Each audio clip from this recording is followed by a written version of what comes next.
He was like, I think he's one of the more underrated running backs of the past couple decades. Yeah. And I watched a highlight package of him the other day. He would just throw guys around. Huh. Yeah. You know Adrian Peterson's in a lot of trouble, right? What do you do? First he beat his kid I heard about that. with a stick in his privates. Yeah. And then and then he went and robbed for his own merchandise. Or was that OJ? OJ did that. I think Adrian Peterson did the same shit. Did he really? Yeah, I don't know. This is why I should have a computer so I can Google stuff like Yeah, we can fact check because I know OJ got in trouble for robbing his own merchandise back, and that's when he finally got to jail. He finally went to jail for that one. Do you think OJ killed her? Of course he You killed her. think so? Yes. Yes. Yes. Did you ever see the clip of him where he's got the banana and he's with the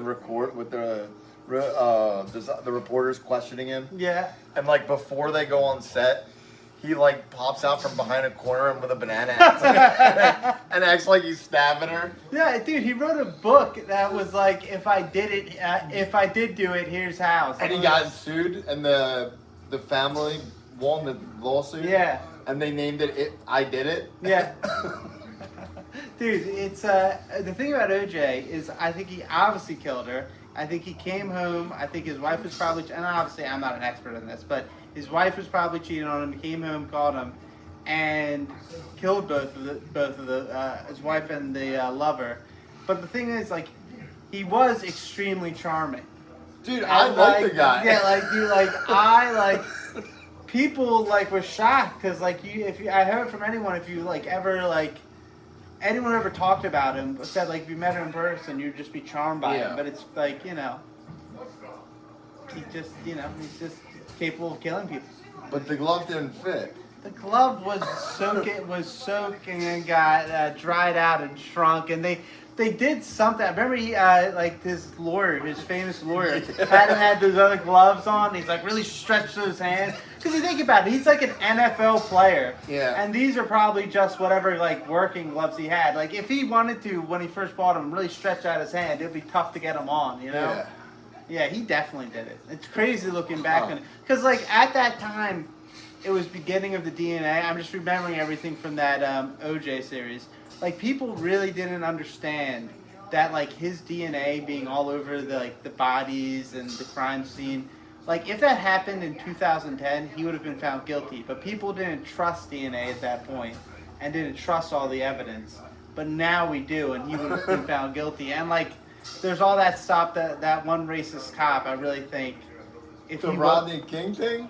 Well, Rodney King happened before. Rodney King happened before, and everyone was pissed off about that. Yeah. But one of the cops was racist, and I can't remember the firm details on it. But he had done racist things in the past, and OJ's lawyer, who I'm blanking on the name of, was able to paint it as this cop was racist, and threw into question the whole investigation and everything.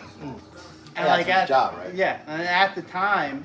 After the Rodney King thing, it was, OJ just got really lucky with the timing. But yeah, he definitely killed this. He get lucky. He had good lawyers. Oh yeah, good lawyers, but he also had the context of the Rodney King thing, the high intentions, the lack of understanding about DNA. I guarantee. What year was that? Because how old were you? Because I remember watching. I'm old enough where I remember watching the slow speed chase. It had to. It was so wild, dude. What was it, 1998, 1996? I was just saying, that's why I need to start getting a computer out here. Yeah. Yeah, so a lot of your jokes in your comedy seem to be around conspiracies that. It seems like you like to go that direction.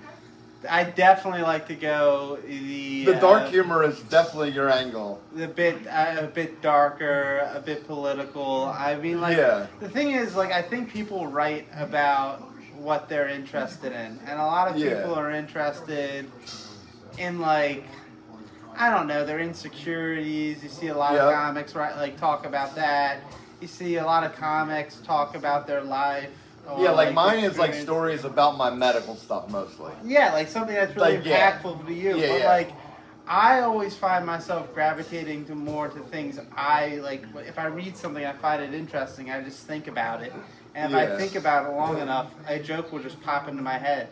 and I just write it down, and then like from like one little joke, it just starts building on itself. Like I never like by the final anything I do on the stage is probably there's been like 5 iterations of that joke, and I just try it a few times. Some stuff it doesn't work. I go back and I do it a couple more times, and I just think of like more and more angles to it. Like I always try and like make the audience surprised with like keep them off guard, and like running through it a few times. I'll be driving home and something like up from an open mic and something just pops into my head. So you've been. That's what I was going to ask. So you've been doing like open mics. I've seen you in 2 shows. Yeah. You don't really use social media a lot yet. No. So I like, haven't used... it's been a little bit difficult keeping up on like where to find you at to see you. Yeah, I need to get. So I only started like I've been doing this. I think I started in March, and So I've seen you in 2 shows. How many shows have you done, and how many open mics have you done? I've done a decent. I'll do like a couple open mics a week. So at this point, I've done about 50 to 80 open mics, and then I have done like the 3 shows. And I've done your show, so I've done 4 shows. So like I'm really in the early stages of this. The thing is, I need to start the social media, but like my jokes are so political that like I always like, and this is something I feel like that holds me back sometimes. Is like I worry about comic Curran screwing over work Curran. Oh, you know? Geez, yeah. So like I need to get over that and just create my social media and start putting stuff out there. But it is like people like you either love my comedy. Oh man. Or I got friends that it. like it. It's yeah.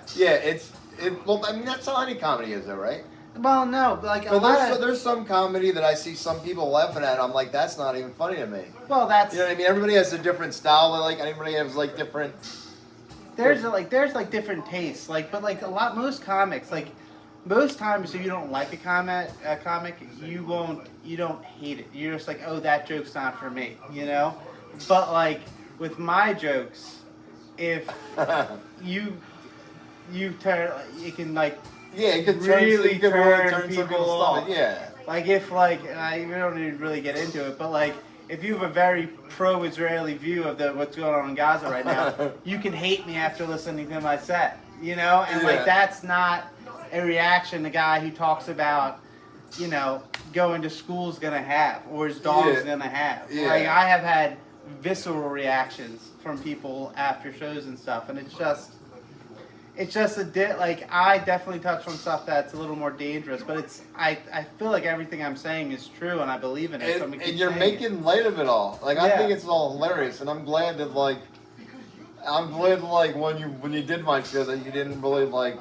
I didn't. Like I want people to come on to my shows. They're gonna talk about what they talk about. You know what I mean? Like And I can't not be me. Like I've tried to like write like more family friendly jokes, and I can't do it. But even like I wrote a joke about my mom's dog, but it like the way it ended was it's about my mom's dog is called Leica, which is named after the first dog in space. Okay. The Soviets shot up a dog into space in the 1960s. I think it was the first animal in space ever.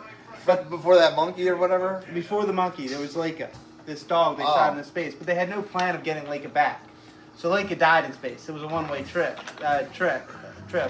So like, even writing that friendly joke about like, oh, I just adopted a dog. She's so happy. My mom's less happy, mostly because it's her dog, and I just moved home. Like the next part of that joke is about the original Leica dying in space. So even when I try and write clean like humor, somehow I find myself way back to like a darker twist to it. But I mean, I think that's just like everyone has a different style, and like I don't think I can write like Jesselneck. I don't know if he could write like a great, clean, family-friendly set because it's just part of you. Jesselneck, he's like the really famous darker comedian. So that's one of the comedians that you like. Well, I'm gonna have to check him out. It's funny. Jesselneck is a fantastic comedian, one of the greatest joke writers like ever. But my favorite comedian growing up, and still to this day, is Brian Regan, who is an extremely clean comic. Doesn't curse at all in his bits at all. All his jokes are about like go and get an eye test. Well, you don't curse much. Oh, I very rarely curse, but like I do feel like sometimes people lean on cursing too much to make a joke, and I just it's just not the way I want my joke to be funny just because it's your really delivery is very polished delivery. Yes. I practice in front of my mirror with my deodorant as a mic, and I just run through it, and I run. I was going to ask if it was natural or if it's something that you work on. Like, so I had I'd done the comedy classes, and then I did the show. Mm-hmm. That was in October, last October, and that was during the transplant evaluation. Yeah. But since then, like my function has declined a little bit. So like when I tried to do the show on July 11th, like when I tried to go up on stage, being outside in that like heat, and it was so humid back there, like when I got out there, my chest just tightened up, and I couldn't tell any of my jokes because I couldn't think of anything. That's why I kind of just went on stage. I was really glad that you guys all did so great because, like, I struggled on stage, but kind of like what I learned when, like, in that show was like I think I actually like just producing them. Like, I think that I can, you know, create the website, build the website out. I can start marketing it. You're very good at all that. I feel like, well, I have a lot of help too, like online, because I trade crypto and I got all this Nigerian cabal that works for. Oh, I'm sure. Dude, like individuals.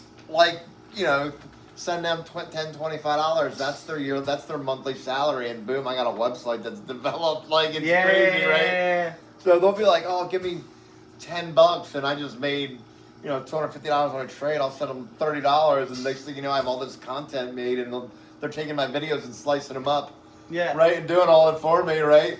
It's crazy. And then I was thinking, like, dude, is that like illegal? No. But it's gig work, right? I'm paying them crypto, right? Like they're not in the United States. I know. You're not violating U.S. labor laws. They're 1099 employees. Okay. And workers' comp policy. The more that they thank me and do it, and the more like I'm sending them, the more they're like so appreciative. Of course, you're giving them work. They're gonna be appreciative. They're gonna keep making you happy. Yeah. So it's like, and like I got another guy, that I met trading Bitcoin. Yeah. He like, I don't know what he does, but like, sort of administering the website. Like he went in and put like the new flyer and got all your guys' things on there if you saw it. Yeah. Like he's just, I don't know who he is, but he's just, I send him some crypto and he just hooks me up. Well, it seems like, this is like the difference between me and you. Like I'm good at writing stuff, but the idea of like figuring this stuff out and outsourcing this, like you have a belief in things that are going to work out, and like you keep grinding at it, and like you figure out ways to set up good shows, and it all just comes together, and it's very impressive when you go to the show and the food's there, you got the drink truck there, you got a full house. Like I think they're like, I wish there was something I could learn about it, because if I was ever to do it, I'd be like, oh, this is never going to work, and just never do it. But you're here just grinding away.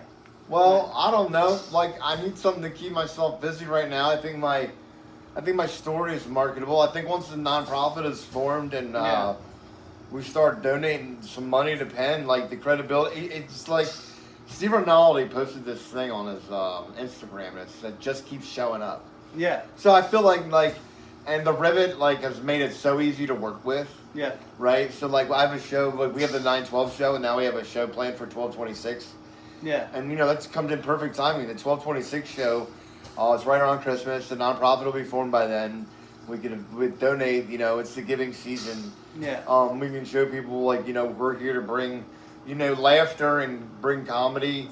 Bring it all up with us. And if I can make some money for Penn, who's going to save my life, if I can give back, you know. My transplant's covered. My insurance is covered. Yeah. So, like, the first show was weird, because it wasn't weird, but the first show, it started off like, oh, we're doing this for Dan's transplant, right? But, like, my transplant is covered. I had my 3 months, so I got listed on February 28th. And it was weird, because from October until February, I was waiting to find out if I was going to be listed. Yeah. So I was Why wouldn't you be listed? Well, so they started the evaluation in October. They have to figure out two things. One, if you're sick enough to need it, and then two, if you're not sick enough that you can survive it. Yeah. So you have to be sick enough to need it, but you have to be sick enough to be healthy enough to survive it. Yeah. So when they started checking everything out, they do this left heart catheterization, and they thought they saw some heart disease too. So at one point, they thought that I had to go through the heart transplant, not the whole heart transplant, but I had to go get a right heart catheterization. But there was that time period from December when the lung transplant team was done until January when the heart team started looking at it. And it ended up, so at one point I thought, I was like, wow, there's a chance I could need a heart and lung transplant at the same time. Which is wild because there's been like a couple done in this area in the last 2 years. Yeah. So you really feel like your chances kind of dip, right? Well, I can't imagine you going through all this and then you're like, oh, you might need a heart too. Like, yeah, the feeling in that moment must be. So they just have to do their job, right? Mm-hmm. But like when they tell you, and then now they find out that my heart is at the lower end of normal, which. Hey, I mean, I was like, it's normal. It's normal. We're taking that. Like, I'm supposed to have more problems than this, maybe, right? But C's get degrees. My lung function has declined, and like now I'm up to 4 liters of oxygen. So that's kind of, I went out and left from LA, but now I can concentrate on forming this nonprofit. So now I have even more time to work on promoting it, doing stuff like this, cutting videos, like, everything's come along. So like, we have the money to form the nonprofit, and the 9/12 show is paid for. Basically, what I'm doing is on 9/12, the money we make from tickets, I'm just gonna turn around and just pay for the 12/26 show. So that show's already paid off. Yeah. And I'll start promoting the 12/26 show. So each show's gonna pay for the next one. That's why this is gonna work, because the way we can do it is we can use the money that we get from producing the shows. We can use that to produce more shows, while money we get from donations we can use to donate to Penn. Mm-hmm. So the business model is going to scale, and then we're going to be looking at other venues down in the city to throw. So I think that I could throw 6 to 8 shows a year and raise a good bit of money for Penn, no problem. Of course you can, especially like you get every show you do, you're going to figure out, learn more stuff, and get more. The ball's going to keep rolling down the hill. That's the thing. So we did really well the last show. I did learn. We put that together fast. Like it was like I thank everybody for helping, including you. Mm-hmm. And that's another thing. Since I got this call, I got a call for a transplant last week, and the lung didn't work out. I haven't talked to you much about it, but I'll just let you know that if I have surgery by then, Chelsea will still be there. Someone the show's going on no matter what. Yeah, exactly. And then I'm looking for the 12/26 show. I'm looking, to have a host, because I'm expecting not to be there, but Chelsea will be there. I may be there in attendance, but I might not actually be we'll see. Yeah. I don't know, because I don't know when this call for this lung is going to give me. If I get the call this week, I might be good by then. Yeah, I hope so. Hopefully you get it. Hopefully you get it tonight. Yeah. Well, the night Chelsea's not around, right? Give me a call. I'll take you to the hospital. All right. I could drive down there. So they still have to pick my car up. Yeah. So do you have any shows coming up planned other than the 9/12 show? No, I did. So I had a show a couple weeks ago. It was the grade 2 graduation show at Soldier. So I did that, and then I went camping, and then I did one mic in Philly with Zach. Zach. Yeah. Zach Alasha. Yeah. Did one show with him last week. One open mic with him last week. But now I'm really starting to get back on the swing of things. I'm going to go to 3 mics this week. Gonna keep working at it, planning to get back on the swing of things. After that last show, I took a little bit of time off, but it's time to get back to business. So where do you see your comedy career going? What do you want to get out of this? Well, are you doing it as a hobby, or do you see it going as a serious thing? I don't think you should do anything without the idea of being successful. Yeah. I'm doing this because I want to be way better at comedy, and I think I have a long way to go. But I want to be successful. If I'm doing something, I want to succeed at it, and I want to get better at it. And I'm my own hardest critic. I see my tapes, I see the things I need to work on, and I just want to. Just keep getting better and getting more comfortable on stage. That's my one goal right now. I want to get up And no matter what happens, if the crowd doesn't like it, or if people love it, I just want to be completely comfortable and just like having a conversation like I'm having right now. So I feel like Bill Burr talks about that, like trying to get comfortable on stage. Yeah. He talks about that in one of his like mid specials, and like by that time he'd been in the industry for a decade. But I think he's just letting the ball roll downhill, and hopefully eventually, you get a name for yourself, you start booking some bigger shows, and then it just kind of takes off. Yeah. Yeah. But I need to get my social media started. Yeah, dude, you have to. You're really like hurting yourself because like you're not letting people know where you're at. Like you're not. Like, you want to gain a following. If you want to be successful, you have to gain a following, right? Yeah. But like I've noticed, so we built an Instagram for the Die Laughing part of it. Then Chelsea runs that part of it. Yeah. She's better on social media than I am, unless it's Twitter. Then I crush Twitter. Really? I do that for crypto. You gotta send me some accounts to follow. Yeah. Get me to the Twitter crypto. Yeah. So, well, Chelsea, she's better with like contacting, keeping people organized. Like, yeah. She's like the organization behind it, right? And that's what's cool about it, right? It's like I've always had that for me, like setting up this nonprofit and throwing comedy shows. It's like fulfilling for me. Like I've always looked for stuff. Mm-hmm. I've always like and I think a lot of men do this. They always look for like a hobby or something extra to do. Yeah. And like I never looked at it like so. At one time, I was buying storage units at auction online and selling them, right? That. Dude, and then I wasn't going to. I was buying them online, right? How was that? It was incredible. It was awesome. So we were doing that like right before COVID. Yeah. And it's weird because there's 3 reasons why you go through someone's storage unit, right? Why it's up for auction. Either they're dead, they're in jail, or they're divorced. Only 3 reasons. They could have just forgot about it? No. You usually find evidence in it, or you can tell it's like some guy got kicked out of his, girlfriend says he's a drug addict, or so, I don't know. Or but like there was one storage unit where we found, it was so weird. The guy had 12 Jordans that weren't touched in one corner, and then in another corner he just had a bunch of like trash and like old like blankets. It looked like he might be sleeping in there, and he had a sketch pad. And as you flip through this sketch pad, he was a really good artist. The drawings got darker and darker, and on the back of it was pros and cons of if he committed suicide. Oh my god! Dude, so crazy about it is. So I'm like, I would pay guys to go in and clean them out. And the crazy thing about it is, someone offered me $250 for it. Really? Dude, yeah. Like I was like, I don't want this fucking thing. No. Right? Like it was.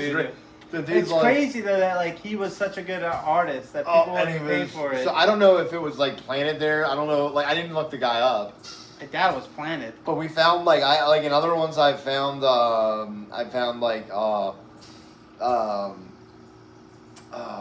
divorce papers. Oh. Dude, the one that was costing me $480. It cost us $480. We found it was from a divorce. We found 12 rifles in there. And rifles, like you can resell them. Yeah. You know what I mean? So like that one was like really good. It was like. What's the hit rate on these storage units? So I'd say about 50-50, but it's really cool if you're doing it as a hobby. It's not something you're gonna do to generate a lot of money. Basically, it was the money that we were making was paying for itself. Yeah. But it was cool, and we got a lot of cool free stuff that we wanted to keep, like, a lot of cool stuff. I don't need, like, dude, it was all kind of stuff. I wish I have a spreadsheet all. Game systems and stuff. Yeah, usually like the game system, any game system we found in there usually didn't work. They were usually broken. Yeah. Old furniture, that was stuff I probably could have sold more of that I just kind of threw out. Yeah. I was just looking for cool. Once the storage unit paid for itself, paid for the cleanup, I would just take the stuff I wanted. Yeah. I probably could have hustled a little bit harder, but like we had that's all they do. The one thing we got was like a huge, it was PVC or plastic or something, and it was for a gigantic snake. It was a gigantic snake tank. Yeah. It was like $600. Like I had one for a while. I was like thinking about getting a snake, and I was like, I don't want a snake. Chelsea didn't want a snake. No, you don't need any. Now something like that's cool, but it's hard to find a buyer. Yeah. So then it's just sitting around, right? You just have to have it on the Facebook Marketplace. Well, then you end up getting rid of it for like $100 or $150, right? But like I probably could have held on to that longer and got more for it. But you just start flipping stuff just because you want to get another unit, right? Yeah. But dude, at one point I was going to this guy who would go down to these estate auctions and buy the whole he would buy the whole thing, like be like companies and stuff that were shut down. So like Chelsea, I felt bad for her one time because I've always had something on the side. But one time she came home and I had like 40 huge filing cabinets in the backyard. She was like, "What is this?" I was like, "Dude, I can get like $80 a piece for them. I got them for like $50 a piece." But now they're sitting in the backyard, and I got to find someone to buy them, right? But like, you know what I mean? I could get $80 a piece. like I've always just had like something I'm trying to do on the side, right? Yeah. But like hustler, that's a good quality to have. But like now, but what's cool is now, and then another time like COVID hit, right? Yeah. So I was off for 3 months. I had nothing else to do. So I started looking around. I was going after the first 2 weeks. I was going nuts because I had nothing to do, right? Yeah. So I started looking around on Facebook Marketplace, and I was like, "Oh man, a lot of people are cleaning out their houses, their garages." And I just noticed there's a bunch of free stuff, right? So I went around picking up all the free books. Really? We rounded up 5,500 free books, right, over 2 weeks, right? And then Chelsea put them in all alphabetical order on our second floor, and I was selling them on Amazon. That first month, we made $3,300. That's crazy. Yeah, so dude, it was nuts. And you know what books? There were certain books that were selling for 2 to 3 times their used value. It was do-it-yourself books and self-help books, and like really? Because think about it, everybody sitting at home. Yeah. And then so we had like 5,500 books. We got all the way so over the course the first month we were hot. We were on fire. Mm-hmm. I stopped collecting free books, but also I didn't realize what was happening at the time. I was like, wow, man, I could really grow this. Started selling these books and thinking at the time, like, man, I can make something out of this. But then as time went on, less and less books were sold. But like basically what happened is our better books were sold. Yeah. And COVID was coming to an end, and people stopped reading as much. Yeah. So as soon as middle of June came, our sales. So then I was down to like 3,200 books or something. What do you do with all those books? Okay, so we had made probably like 6,000 or 7,000 in sales over those couple months, and then I had a couple thousand books, and I just put them on because we were like getting rid of selling our house and moving. Yeah. So I just put it on Facebook Marketplace for free because I didn't want to move on like books like. The loop comes back. Yeah, dude. Some guy came and he was like, "Yo, I'll give you like $300 for them," but I'm like, "Okay." Yeah. You know what I mean? So then he's like moving them out of my house. I'm gonna sell them on Amazon. That's what he was doing. Yeah. So, but he was doing it differently. He was excited because he was doing fulfillment by Amazon, which is different. So he packages the books, sends them into Amazon. Amazon sells them for him, and then he gets a smaller percentage. Yeah. So like he probably has 15,000, 20,000 books he has sent to Amazon. Yeah. So, but he just got 3,000 books for $300. He's gonna get a smaller percentage, but then you got to manage the inventory and stuff. I don't know. I went back to work, and at that point, because I was off of work for 3 months because of COVID. Yeah. Because I work retail as a retail manager, so it was like perfect time, and he took the books and he moved the stuff for us. So I don't know. It was cool. But like I said, it was like something on the side. Now I have this, but now like I don't know. I feel like building it with Chelsea, with her so involved because she loves comedy. So basically, what happened with me was I was 340 pounds. I went and saw the transplant team in February 2023, and they said you got to lose 110 pounds to make the transplant list.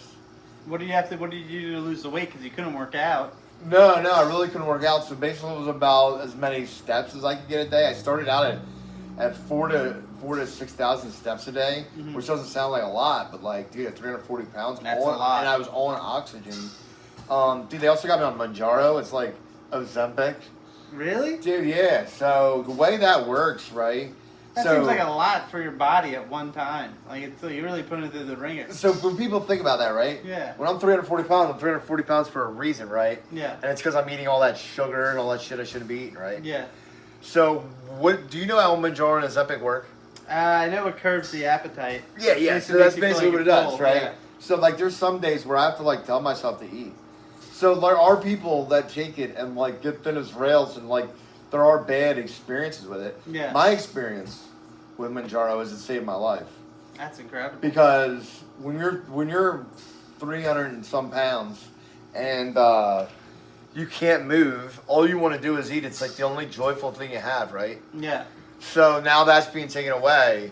So the Mounjaro didn't even work for the first couple of months. So they put me on 2.5 milligrams, and then you have to take that for 4 weeks. And every 4 weeks, you go up 2.5 milligrams. So 2.5 for a month, and 5, then 7.5, then 10, then 12.5. So it makes you sick too. So for those 3 months, those first 3 months, it wasn't working. It was making me sick, right? So it's hard to take something that makes you sick. You're like, I'm not going to take this. But the good news is I was always sick anyway. So I was like, well, what's the difference, right? Yeah. I'm already here. Yeah, I might as well just keep taking it, right? And then Chelsea got me into Weight Watchers. Mm-hmm. And the thing about Weight Watchers is it's a good structure, especially for Mounjaro, because Weight Watchers is all about planning out your meals, and it prioritizes protein and anything with sugars. So it's like the perfect combination. So when I was 340 pounds, that's when we started the Weight Watchers, and then I didn't really get mobility back. So the Mounjaro took about 3-4 months to kick in, and then it started peeling off, man. And then once I got under 275 pounds, I was then walking 12 to 15,000 steps a day. I returned to work back to full time. The reason people will see me and they'll be like, not realize that I'm on the Mounjaro is because I don't have the real skinny face and stuff like that. Yeah. Because like I did lose 110 pounds, but it was over 15 months still. Yeah. But the curbing the appetite, it absolutely did work. Like, I'm sure. Like there's now, because like I stress eat already, and I can't imagine going through what you were going through. Like I would just be at the fridge all night. Because the thing is, like, what I do is I count my calories. So like I'm pretty like I'm trying to lose an extra 10 pounds. So I try to be pretty strict. Yeah. So I'll be strict, and then I'll get into bed, and I won't fall asleep, and I'm up. Yes. Get in the potato chips. Yeah. Go into some ice cream. And so a lot of my thing was drinking unhealthy stuff too.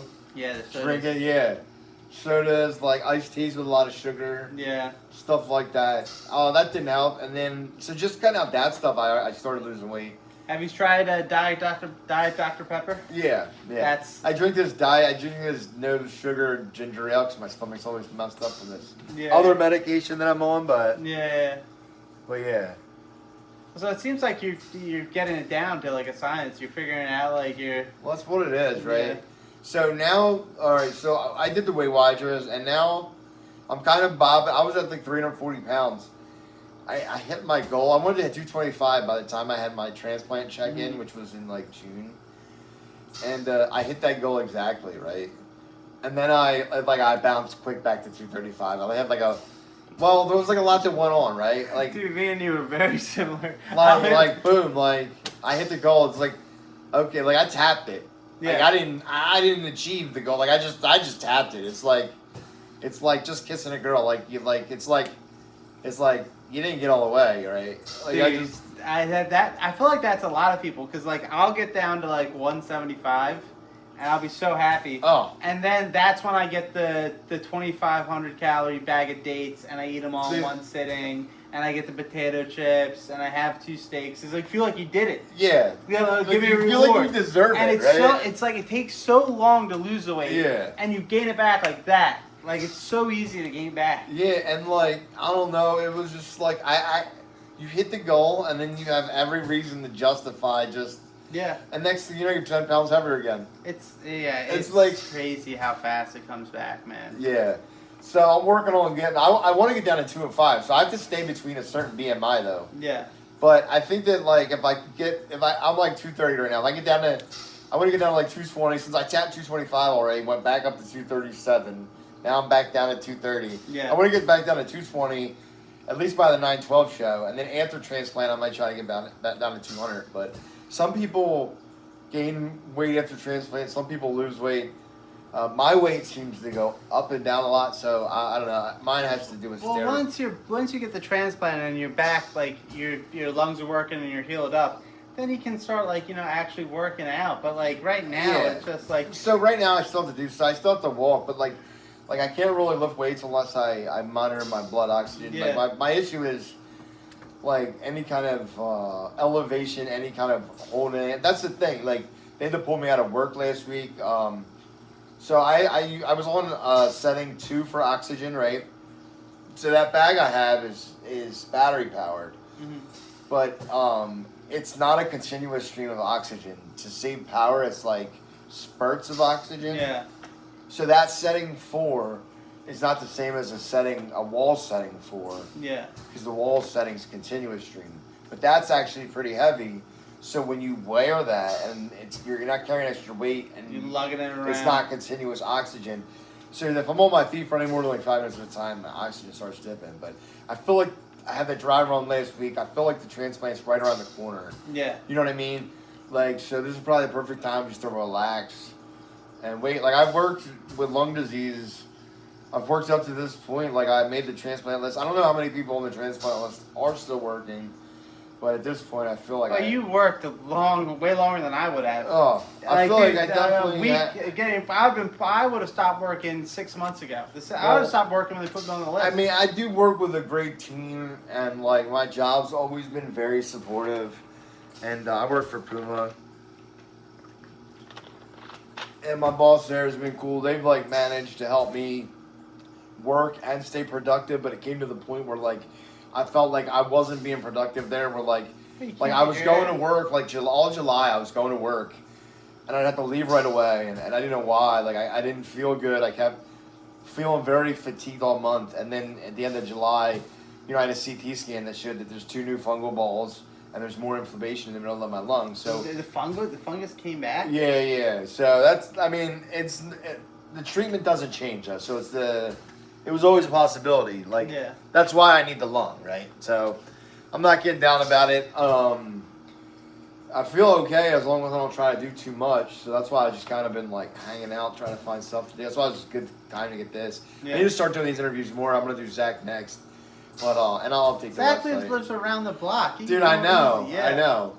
And we should call him after this. Tell him to get down. Yeah, let's do that. 2 interviews done in one night. Yeah. I mean, he's probably at a show, right? No, he's not doing a show Saturday night. Oh, really? He's not big time yet. I mean, he might have a show, but... Dude, I'm trying to throw all my shows on a Friday. Zach is really talented. He's getting booked. No, so I wouldn't be shocked if he had a show. You guys are very good on stage, and that's why I like working with you guys. Because, like, there might be, like... I'm going to have a lot of shows in the future, right? I'm going to have 6 to 8... Like, there's going to be shows that, like, I might not be able to be at. That, like, and there's going to be paid opportunities you guys can help host. And, you know what I mean? Like, I just need to network with good people. Yeah. And, like, dude, like, that first show I saw you at, I thought, dude, it was probably one of the best sets I think I've seen. You say you're an amateur and stuff, but, like, I don't know if you can hear me laughing from the crowd, but... I'm sure, dude, it was... that one went really, really... Like, when people like it, it goes really, really well. And, like, the thing about being polished when you're on stage, I feel like that's simply, like, some guys will practice and practice and practice. And, like, when I get up on stage, like, I've practiced it so many times, and I just completely know it. And then I feel like a lot of guys will get up there, or girls, and they don't practice as much, or they try and like wing it. Yeah, and like you can't unless you're like amazing at comedy, or you've done it for whatever. So that's where like my So I love comedy, right? Yeah. And I think that's why, like, I think after doing the Soul's show, like, my class that I took there, and then the graduation show that I did, like, I was not forced to go, but I signed up. So I was going weekly, and I was practicing every week. And I can't sit there and write, but, like, I feel like that was a good structure for me. Yeah. And I think I did well at that stage. Although, when I did it was on the stage this time, like, I was having a lot of breathing problems. Well, you can't get your breath. No, I know, but, like, I think that's where I learned, like, I like producing and hosting the shows more. Yeah. Because I can go up there for a minute or two at a time.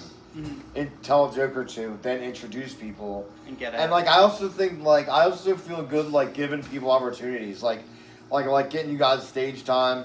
And it's the helping cause that I feel good about. And, like, it's getting you guys some stage time, too. And, like, I really feel like, have you been at the Rivet yet? No, I haven't. I really feel like the Rivet's like an up and coming play, like, but not up and coming. Like I just love. They're already I've been to a couple events there. Like everyone there treats me so well. Like the stage is really cool. We can fit 250 people in that one room, but there's also other rooms that I might be able to eventually run open mics out of. I'm gonna look into that. I don't know. There's definitely a lot. Like they're putting this train from Reading down to the city. That's going by here. So Pottstown's gonna be redone soon. Mm-hmm. I know that's like 5-10 years, but like I'm building this, so like Pottstown's getting a facelift. I think they've been saying that for years, but like they're putting that train in. You know that train that's going in, right? No, I had no idea. Yeah, so do trains make places better or worse? Because sticking in that trolley station in Derby doesn't help anything. I know. I guess it depends on the area. Yeah, where's the train lead to? I don't know, but then they have to remove. So you're not from around here, right? So you're really kind of. There was like a homeless encampment that like the train.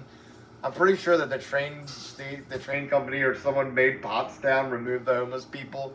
Because they didn't want to have to do it when they started building the train, so they didn't look bad. Really? So they made the people of Pottstown remove these homeless people. Probably down in Kensington. No. Pottstown's paying for the hotel over on High Street. They're in the hotel? Yeah, the Comfort Inn. Damn. Sometimes it makes me think maybe I should just get on the street. You know, put me up in a nice hotel. Well, I don't know that it's a nice hotel. Well, Comfort Inn. I've spent many a night in a Comfort Inn. Many a night. Yeah, but like I don't know that like. I don't know, man. I've stayed in way worse places than Comfort Inn. By the way, I will say this. I have not been at the Comfort Inn in Pottstown, so I'm not really sure. I'm not really sure about their amenities. They probably have They probably have free Wi-Fi. They do. You know? Better than yours. No, but like there's...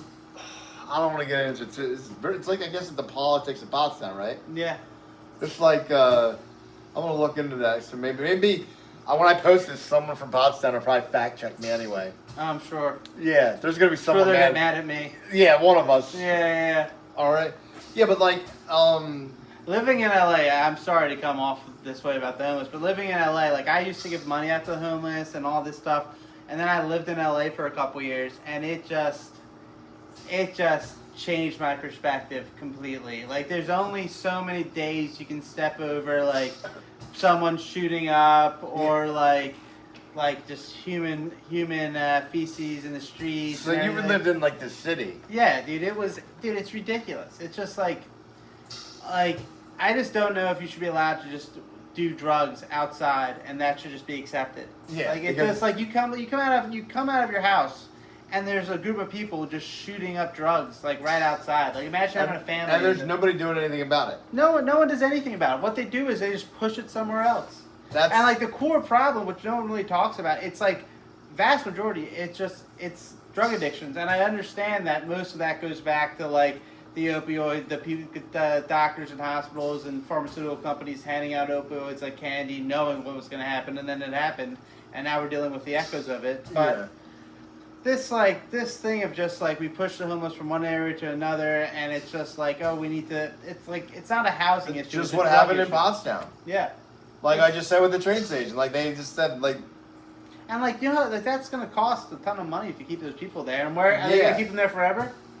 Are you gonna keep them there forever? I know, yeah, no. So like, I guess I don't know. I'd have to look into what's gonna be done about that. But like, you're always seeing like people in like the Facebook page like asking for money for the hotel, and you're like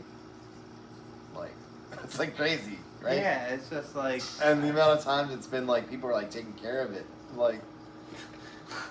Yeah, it's just. I feel like some element of rehab. I actually told Chelsea not to go Pottstown High Street after dark. Oh, you can't. Yeah, I'm like, no. If you need, don't worry about it. We can get it tomorrow. We can Uber it. We can get it. Now, if I'm there with her, fine. But like, I don't let her go there by herself like before. Because there's been times I go in there, and I walk in and there'd be like a guy outside. And he'll be like, hey, man, got any change? I'm like, nah, I just got a card. But like, they got an ATM. Yeah, dude. I'm like, now I'm in here. This guy's watching me. Dude, I've been in there. I've been to LA, and like, there's always guys standing outside of the Trader Joe's, and they ask for money. And like the one time I gave the guy like a sandwich, but he didn't like the sandwich, and he threw it back at me. And it's like you'll go out, and it's not even like, some of them are clearly insane and aggressive.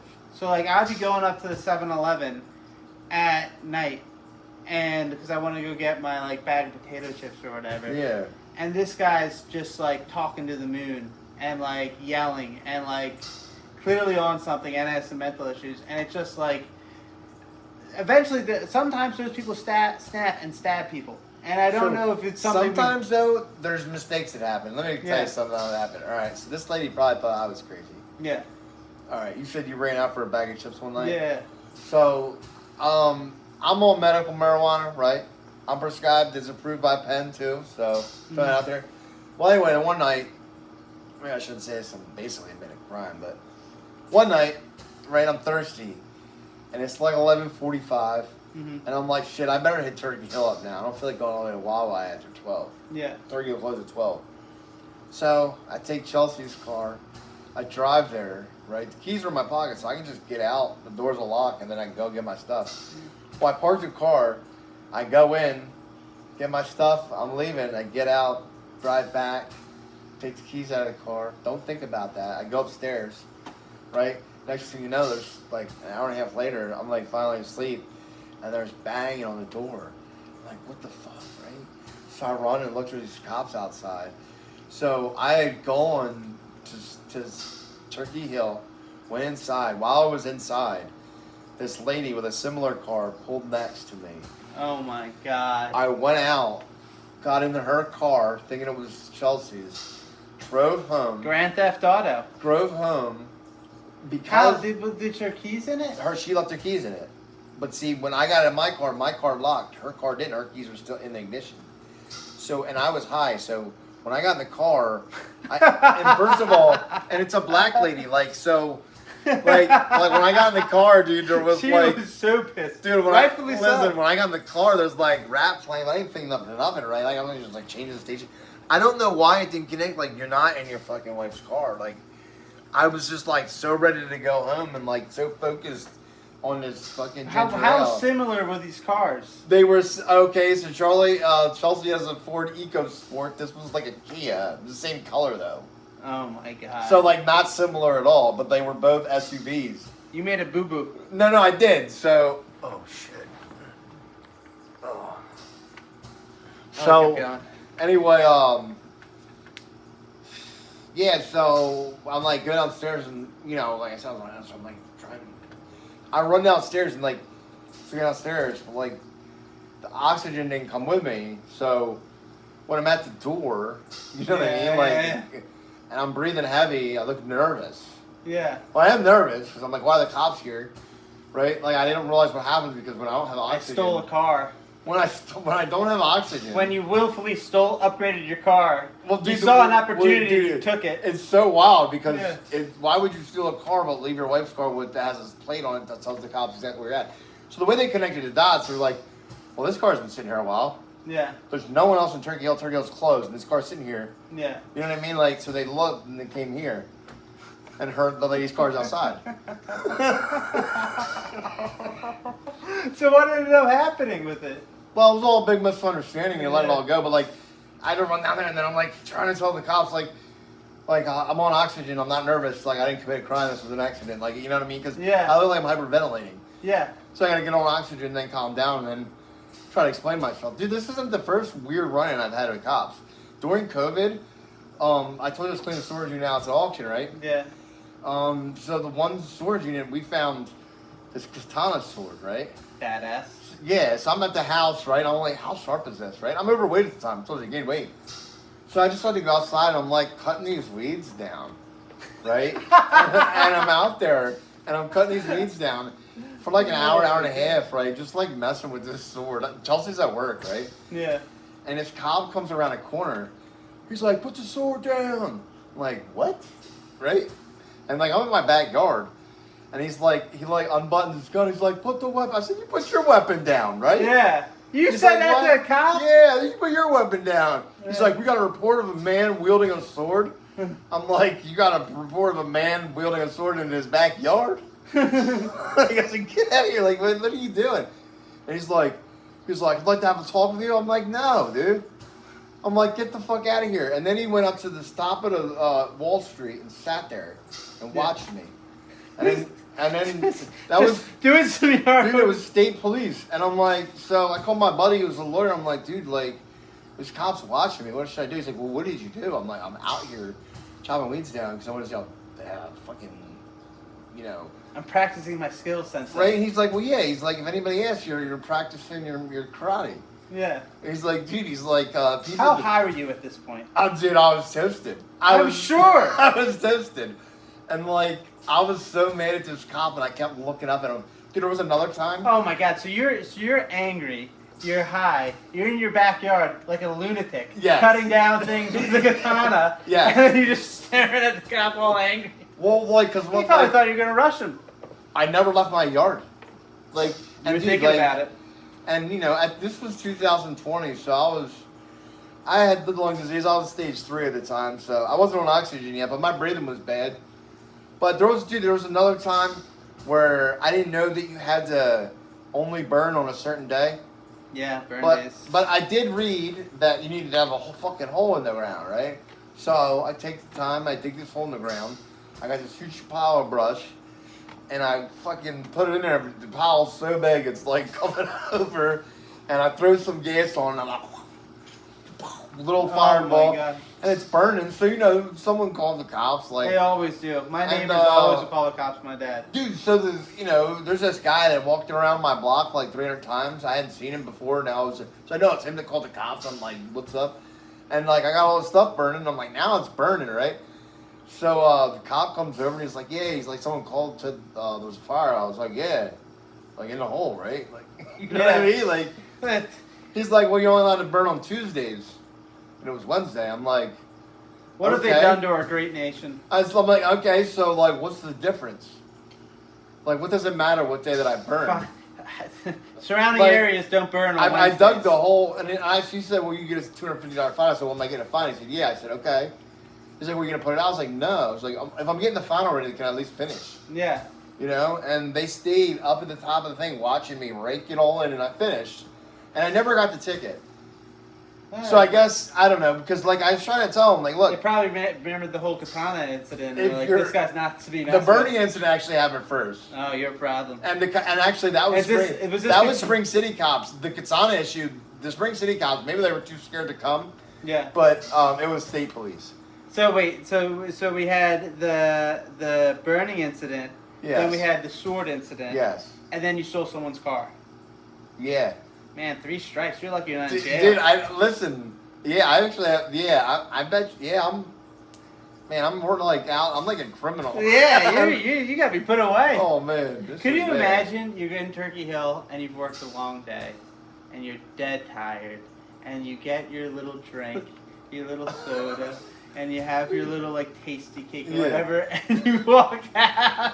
They tackled me. And your car's just gone. Oh, I know. Dude, and you know what's funny? The funny thing is, I've seen this lady again at Turkey Hill, and like now. You should have said. Would you say anything to her? What? No, she like waves at me now. We like laugh about it. You have a beautiful car. Yeah.